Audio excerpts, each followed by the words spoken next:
Hello, everyone. My name is Carla Kavinta. I'm a project coordinator at Nonlinear Creations. I'm here today with Nick Allen and John Revay. Hi. Our topic today is e-commerce.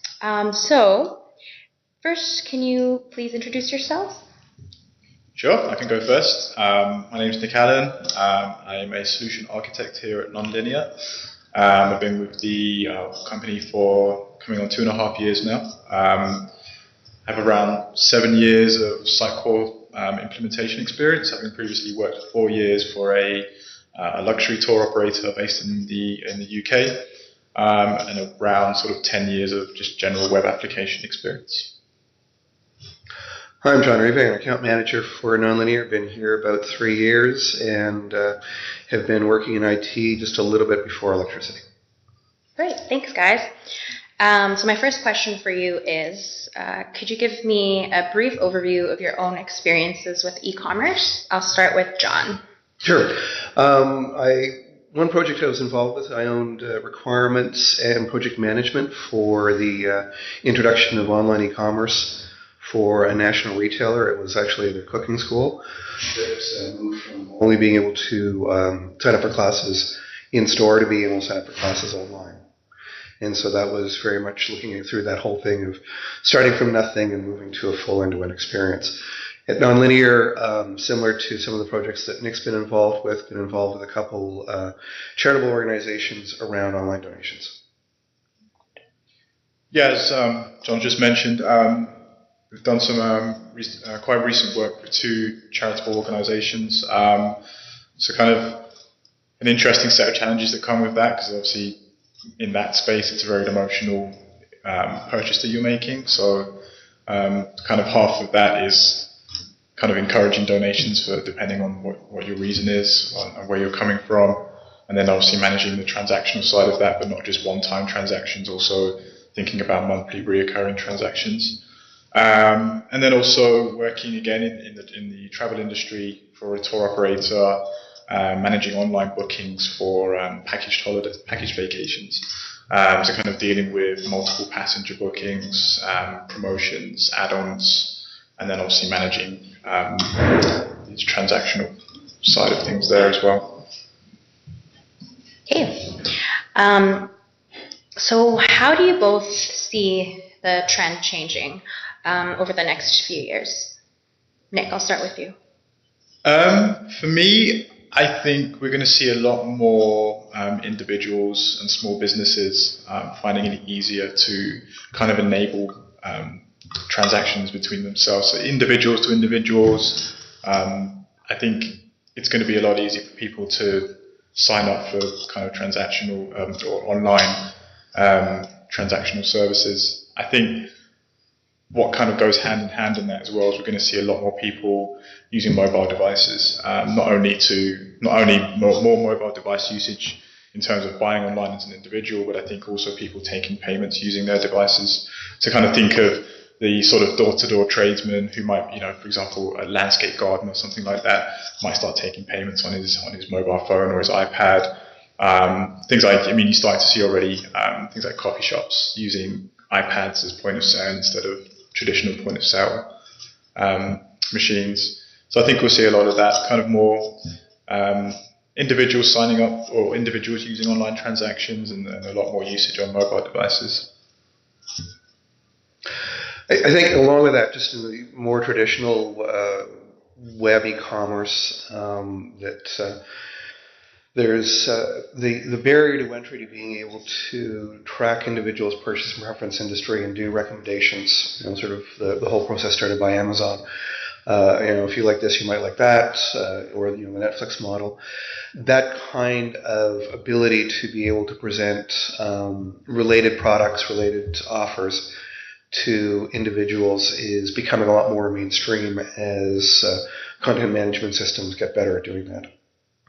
Okay, thank you. I'd also add to that as well. I really, think for a while now we've been seeing a lot of those sort of visions of the future videos published by Microsoft and the likes, where you see people going into the bar and they put the phone on the surface, and it kind of, or they put the whole kind of menu sprays itself out on the surface. So they're kind of a touch experience. And even if you think about like wearable computers.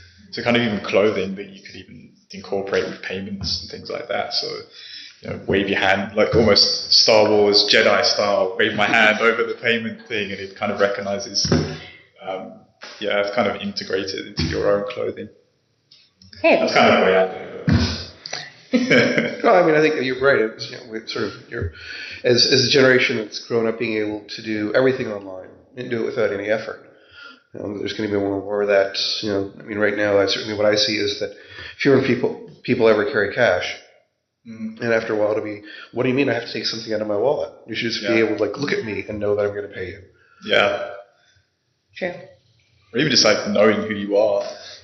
I already know who you are, so we don't even have to talk about payment. It's just, I pick up what I want and I leave the store. It detects the fact that it's me, detects the fact that I'm walking out with this product, and it just automatically bills me. Okay, so the next question is, what are some of the technical challenges involved in a successful e-commerce presence? I think, wearable purchasing aside, there's still one basic challenge that people face in e-commerce, or one big decision that people make, which is where is the credit card information stored? And because there's two ways that you can handle that. You can decide that you're going to capture all of the credit card information and purchase information for the people buying online and store that in your system. That comes with a significant amount of security, infrastructure, and planning and auditing in order to do that in a secure way. There's a standard called PCI, the payment card industry standard for security, that says that your site is safe to do business with. That's a six-figure investment as a minimum to meet that bar.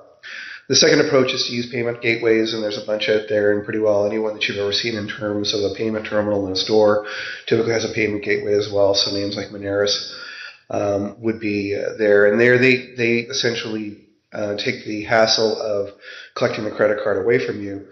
The challenge that sometimes faces is then you have an additional level of integration and testing that you need to do to make sure that connection is absolutely secure.